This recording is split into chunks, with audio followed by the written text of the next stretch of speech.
Today, dozens of Disney employees walked off the job. The criticism for failing to come out in opposition to that so-called Don't Say Gay bill. Now, we were opposed to the bill from the outset, but we chose not to take a public position on it. Now, inside the happiest place on earth, growing frustration, with critics saying he did not do enough to speak out against it. Our goal as a company is for this law to be repealed by the legislature or struck down in the courts. A Disney-owned ABC would put that out on tweet. They'd say, some grades. Why would they say some grades instead of K through 3?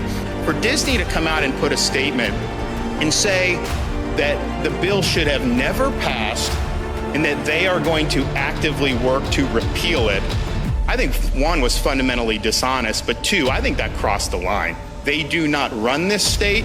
They do not control this state. Republicans in Florida are taking aim at Disney, stripping the company of its self-governing powers on its properties, including Disney World. Disney is Florida's largest private employer. Leaked video from Disney that showed how woke they're going. We no longer say ladies and gentlemen, boys and girls, we say dreamers of all ages. Welcoming to my not at all secret gay agenda, and wherever I could, just basically adding queerness. Why does Disney jump into politics like this? I understand that we've made mistakes.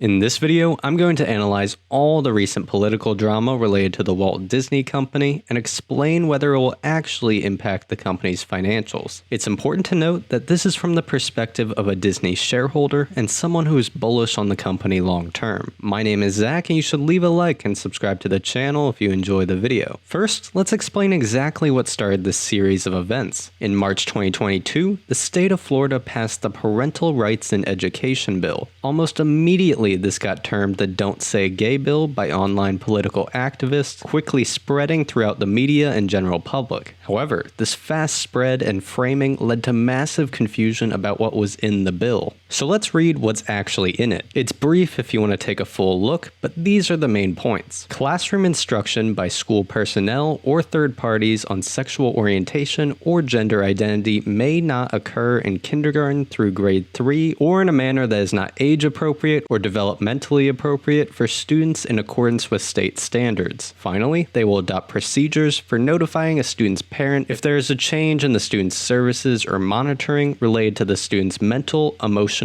or physical health or well-being, and the school's ability to provide a safe and supportive learning environment for the student. So this really does not seem that crazy, but let's use Charlie Munger's favorite problem-solving technique of inversion to reframe this. Question 1. Should schools be teaching 5, 6, 7, and 8-year-olds about sexual orientation and gender identity? Question 2. Should parents not be notified of changes in students' mental, emotional, physical health, or well-being? You can answer these questions for yourself. American pollster Frank Luntz was on CNBC discussing this issue, and I think he was spot on in his analysis. If this is a debate over whether first graders should be taught sexual identity or sexual development, the public overwhelmingly says no.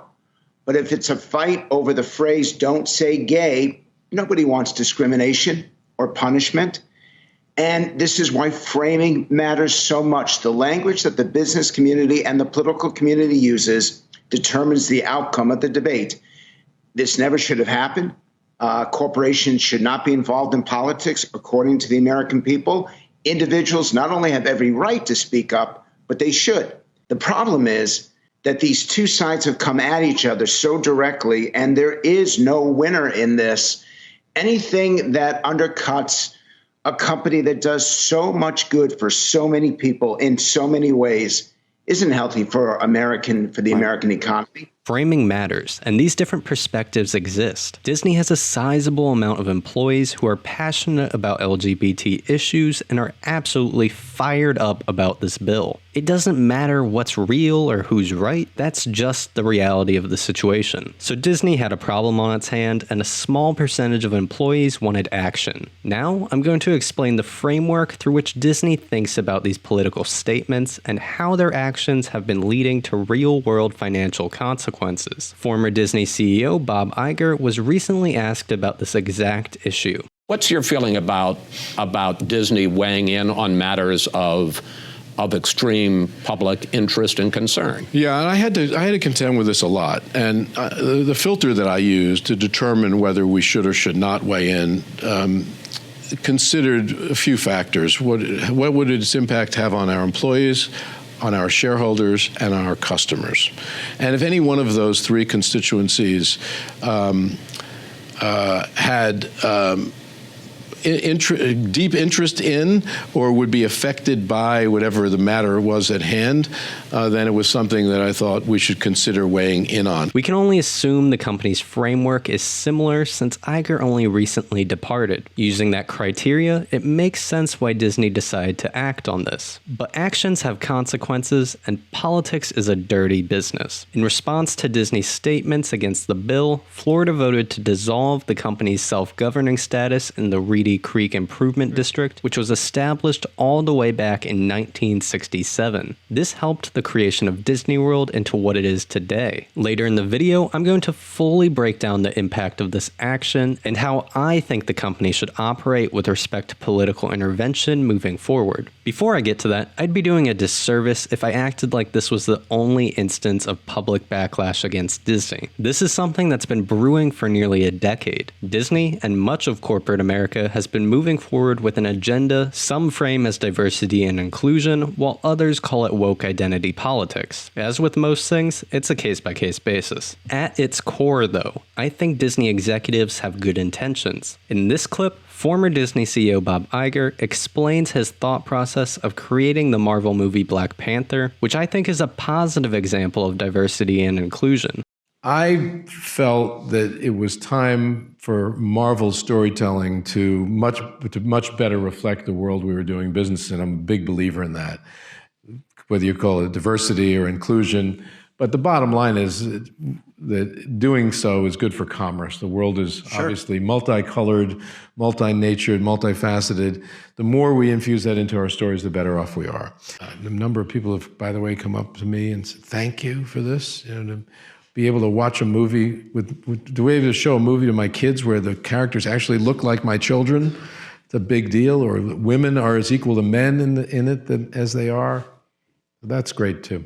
What Disney is trying to do is tell a diverse set of stories and be a big tent. That's the ultimate goal. As they push towards this, the company needs to remember that quality storytelling is their core mission. At their best, they create new diverse movies like Black Panther and Shang-Chi. At their worst, it's lazy virtue signaling. As cheesy and cringy it sometimes is when they write in a character with no purpose other than diversity, or when they randomly throw lesbian kissing in the background, it's done with good intent. Over time, I think they'll strike the proper balance. Moving on from that political mess, let's explain what's going on with this Reedy Creek Improvement District change and how it will impact the Walt Disney Company. I'm going to play this local Orlando news clip, which I thought actually did a high-quality job analyzing the situation. Afterwards, I'm going to explain whether the phrase "get woke, go broke" actually applies to Disney.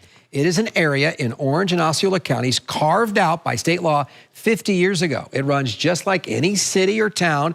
It has a police department, fire department, sewer service, and commissioners, but it's all Disney property, and Disney controls everything about it, all decisions. The district lets Disney fast-track those decisions and projects on their own land and create the atmosphere we all now associate with Disney World. If this change passes, experts say part of Disney World's operations would merge with Orange and Osceola counties by June 1st, 2023, such as the fire department, public works, and the planning department. Disney would have to get outside permission to make changes or upgrades to its facilities, and it would rely on state and local authorities to pave many of its roads. Special Districts lobbyist David Ramba says these changes would not be as awful as some people are making them out to be, but Disney World's operations would be tied up in more red tape. When they want a big project done, it's a lot simpler for them to permit it themselves. Ramba says taxpayers would also see changes. Orange and Osceola counties would collect Disney's tax revenue instead of the company itself, which could be a boost. Workers will merge into the county's payroll, but the counties will assume all of the expenses as well.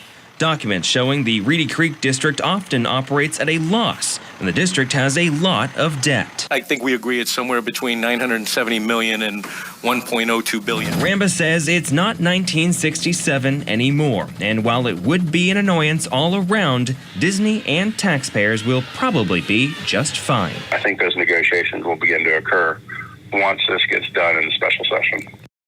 Yeah, there's a couple of different options on the table right now. They could vote for this week and then reverse course in January after election season is over, so that would maintain Reedy Creek. They could go through with this, and then Orange and Osceola counties instead give Disney its special protections just at the local level. And the third option is that Disney sues and wins in court. Ramba says it's a likely possibility because state law requires that a district get dissolved in the same way it was created. And just to keep history short, Disney's Reedy Creek district was not created during a special session. So it seems like this really will not impact the Walt Disney Company that dramatically. It could be a minor red tape annoyance resulting in less direct control, or end up being next to no change at all. The worst effect of this entire situation is the negative impact on Disney's public perception and brand. On social media, Disney is getting a lot of heat, especially with those active in conservative politics. It's become a crazy viral topic over the past few weeks. But will this actually impact their financials?